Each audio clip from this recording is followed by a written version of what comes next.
तो आज हम बात करने वाले हैं खदीजा अबूबकर जल्ली के उपन्यास द लाइफ चेंजर के बारे में। ये वो किताब है जिसे नाइजीरिया में यूनिवर्सिटी जाने की तैयारी कर रहे हजारों छात्रों को पढ़ना ही पड़ता है। लेकिन सवाल ये है कि क्या कोई एक किताब सच में किसी की जिंदगी बदल सकती है? चलिए आज इसी का पता लगाते हैं। अच्छा, इस उपन्यास की दुनिया में गोता लगाने से पहले जरा इस पर एक नजर डालते हैं। ये सिर्फ कुछ नंबर नहीं है, ये इस बात का सबूत है कि रोजाना पढ़ना दिमाग के लिए एक जबरदस्त कसरत है। जरा सोचिए, 85% पढ़ने वालों की याददाश्त तेज हो जाती है, 80% की सोचने समझने की शक्ति बेहतर होती है और 78% मुश्किलों को ज्यादा आसानी से सुलझा पाते हैं। मतलब ये सिर्फ एक शौक नहीं, बल्कि खुद को बेहतर बनाने का एक पक्का तरीका है। और बस यहीं से हम इस उपन्यास के नाम से जुड़े सबसे बड़े सवाल पर आ जाते हैं। क्या सच में कागज पर छपे कुछ शब्दों में इतनी ताकत हो सकती है कि वो किसी की जिंदगी का पूरा नक्शा ही बदल दें? तो चलिए मिलते हैं इस किताब के पीछे की आवाज से, खदीजा अबूबकर जल्ली। वो अफ्रीकी साहित्य में एक बहुत ही ताकतवर महिला आवाज हैं और उनका ये पहला उपन्यास सिर्फ एक कहानी नहीं है, बल्कि ये नाइजीरिया के युवाओं के लिए एक उम्मीद भी है और एक चेतावनी भी। ये उन्हें यूनिवर्सिटी के उतार चढ़ाव भरे सफर के लिए तैयार करती है। तो ये किताब आखिर है क्या? देखिए, ये एक कैंपस नॉवेल है जिसे नाइजीरिया की सबसे बड़ी यूनिवर्सिटी एंट्रेंस एग्जाम के लिए पढ़ना जरूरी है। लेकिन इसकी सबसे खास बात है इसका अंदाज। पूरी कहानी एक माँ, उम्मी, सुना रही है, जो अपने बच्चों को कहानियों के जरिए यूनिवर्सिटी की असलियत और वहां आने वाली मुश्किलों के बारे में बता रही है। जरा सोचिए, अहमद परिवार के घर का एक आरामदायक माहौल है। बाहर की दुनिया की भागदौड़ से दूर घर के सुकून में एक माँ अपने बच्चों के साथ बैठी है, और यहीं रोजमर्रा की बातचीत के बीच उम्मी अपनी कहानियों का पिटारा खोलती हैं, और यही कहानियां इस उपन्यास की नींव हैं। और इन कहानियों को सुन कौन रहा है? उम्मी के अपने बच्चे। सबसे बड़ा है उमर, जिसका अभी अभी यूनिवर्सिटी में एडमिशन हुआ है और उसके तो पैर जमीन पर ही नहीं है। फिर है टीमा, जिसकी बिजनेस की समझ कमाल की है।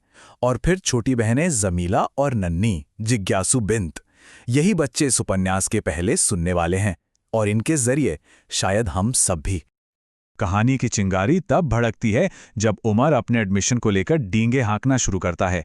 उम्मी को फौरन समझ आ जाता है कि उसका बेटा यूनिवर्सिटी की असल दुनिया से कितना अनजान है।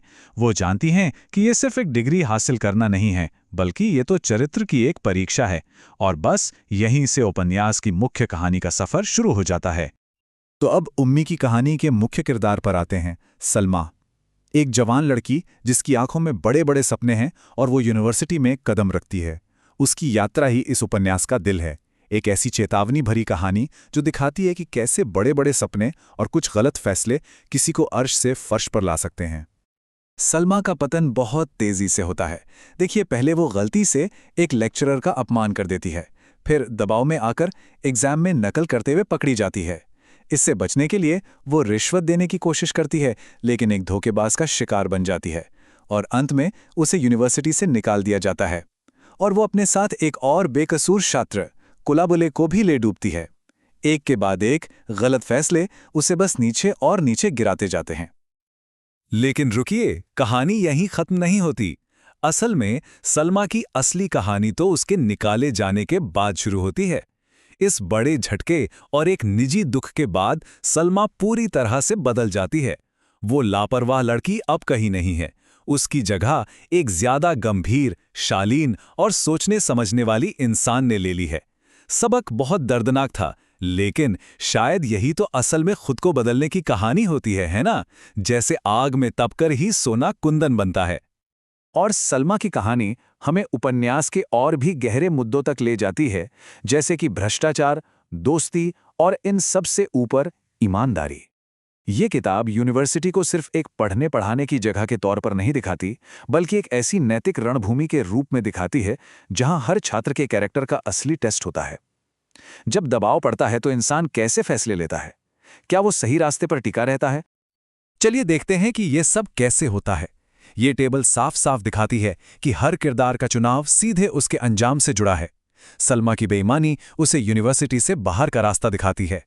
ताले का लालच उसे जेल पहुंचाता है।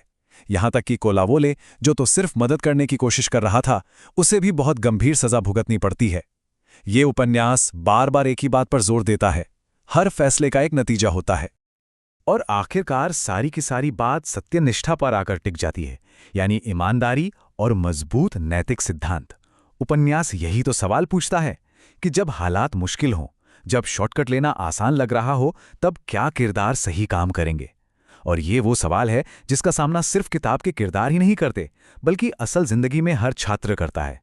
तो ये सब हमें वापस उपन्यास के नाम से जुड़े उसी पुराने सवाल पर ले आता है। इतनी सारी कहानियों, इतने सारे किरदारों और सबकों के बाद असली लाइफ चेंजर यानी जीवन बदलने वाली चीज आखिर है क्या? क्या वो कागज का टुकड़ा है जिससे ये सब शुरू हुआ था? वो एडमिशन लेटर जो एक बिल्कुल नई और अनजान दुनिया के दरवाजे खोलता है? हाँ, ये एक बहुत बड़ी और ताकतवर शुरुआत तो है ही। या क्या असली बदलाव उन लोगों से आता है जो हमें इस सफर में मिलते हैं? वो दोस्त जो हमारा साथ देते हैं, वो दुश्मन जो हमें सबक सिखाते हैं। क्या ये लोग ही हमारी जिंदगी को असल में आकार देते हैं? या फिर क्या असली लाइफ चेंजर वो गलतियां हैं जो हम करते हैं और जिनसे हम सीखते हैं? जैसे सलमान ने सीखा, शायद ठोकर खाकर गिरना ही दोबारा और ज्यादा मजबूती से खड़े होने का रास्ता है। या शायद, और मैं इसी सोच के साथ इस बात को खत्म करना चाहूंगा कि असली लाइफ चेंजर तो वो कहानी है जो हमारे सामने है। ये उपन्यास जो हमें इन सभी अनुभवों से एक सुरक्षित दूरी से गुजरने का मौका देता है, ताकि हम दूसरों की गलतियों से सीख सकें और खुद को बदल सकें। शायद असली लाइफ चेंजर ये किताब ही है। इस पर सोचिएगा जरूर।